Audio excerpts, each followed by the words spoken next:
Hello hello students, welcome to my YouTube channel. अभी हम करने जा रहे हैं एक्सरसाइज 3.2 का क्वेश्चन 1 का पार्ट 3, जिसमें फर्स्ट इक्वेशन है 3x minus Y equal to 3 और सेकेंड इक्वेशन है 9x minus 3y equal to 9। अब यहाँ पे हम क्या करेंगे, ये y माइनस है, सामने जाएगा तो प्लस होगा, पर ये यहाँ पे 3 है जो डिवीज़न में होगा। इससे अच्छा है हम y को ही सब्जेक्ट बना दें। तो यहाँ पे हम फर्स्ट इक्वेशन में क्या करेंगे, 3x, ये प्लस है इस तरफ आएगा तो माइनस, और ये y माइनस है उस तरफ जाएगा तो प्लस। तो y equal to 3x minus 3 हमने कर दिया। यहाँ पे ऐसे लिख देते हैं, ये हमारा थर्ड इक्वेशन बन गया। अब हम क्या करेंगे, put the value of third equation in equation 2। यहाँ लिखेंगे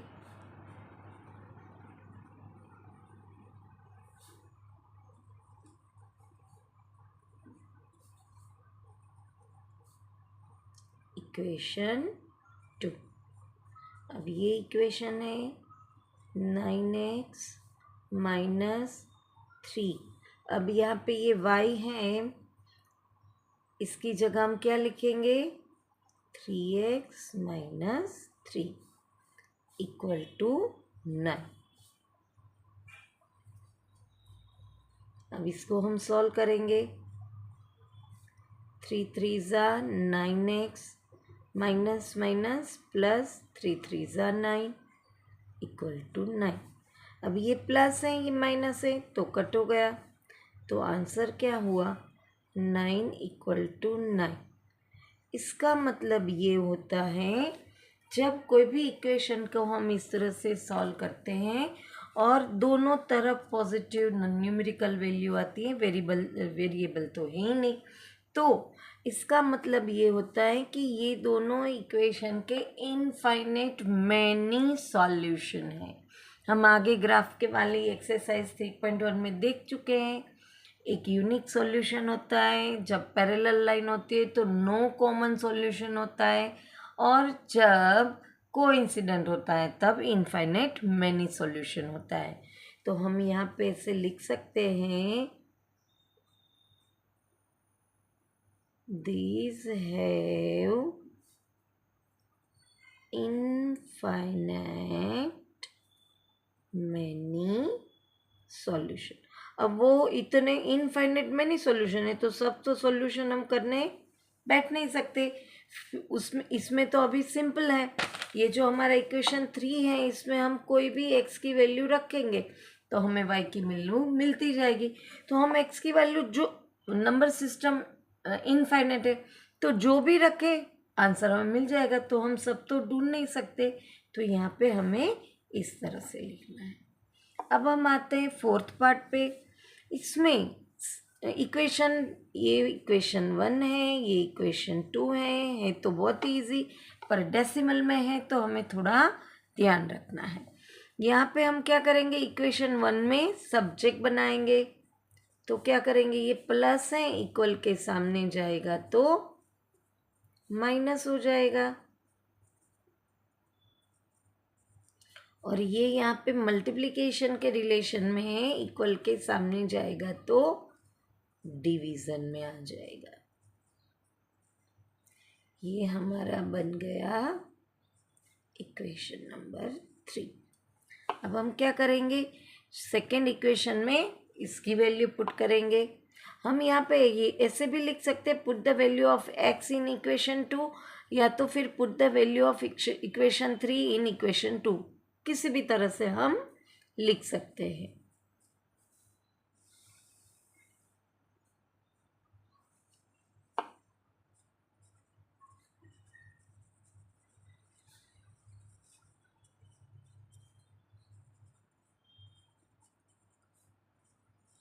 अब इक्वेशन 2 है 0.4x plus 0.5y equal to 2.3। अब इसमें क्या करेंगे, x की जगह ये वैल्यू पुट करेंगे, 0.4 अब x की जगह 1.3 minus 0.3y upon 0.2 plus 0.5y equal to 2.3। अब देखो आप यहाँ पे मल्टीप्लिकेशन का रिलेशन है और इन दोनों के डेसिमल सेम है, तो डेसिमल कट हो गए, तो 2 2 ज़ा 4 आराम से हो गया। अब हमारे पास डिनोमिनेटर रहा ही नहीं।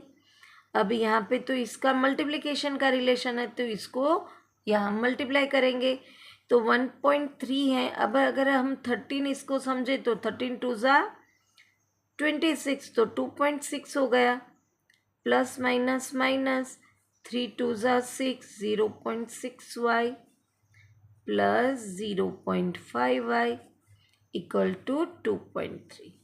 अब ये यहाँ प्लस है, इक्वल के सामने जाएगा तो माइनस, और ये दोनों सेम टर्म है तो plus minus minus bigger number की साइन, तो ये बिगर नंबर है तो minus 0.6 minus 5 1 y equal to 2.3 minus 2.6। अब इनका भी सब्ट्रैक्शन करेंगे, 2.6 माइनस 2.3 का 6 माइनस 3 0.3 आया। यहाँ पे लिखेंगे माइनस 0.1 y, यहाँ पे क्या होगा plus minus minus bigger number की साइन आएगी तो माइनस 0.3 आएगा, तो ये माइनस माइनस सामने कट हो जाएगा। अब क्या होगा, ये मल्टीप्लिकेशन में है, सामने जाएगा तो डिवीज़न में। अब आप देखो तो दोनों के डेसिमल सेम है, कट हो गए।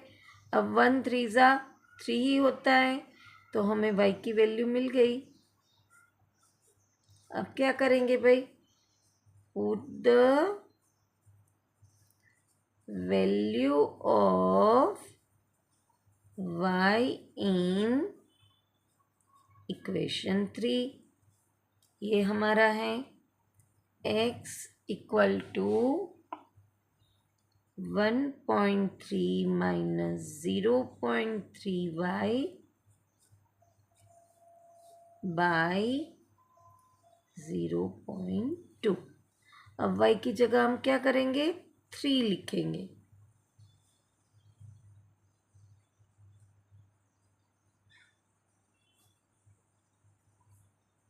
इसको सॉल्व करेंगे, 3 3 ज़ा 9,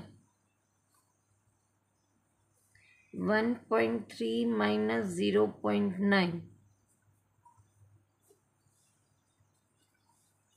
आंसर आया 0.4 बाई 0.2।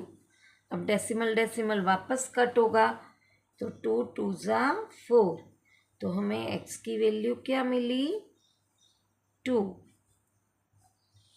यहाँ पे पार्ट 3 और 4 फिनिश होता है। वापस मिलेंगे नेक्स्ट क्वेश्चन के साथ। Till then bye bye student.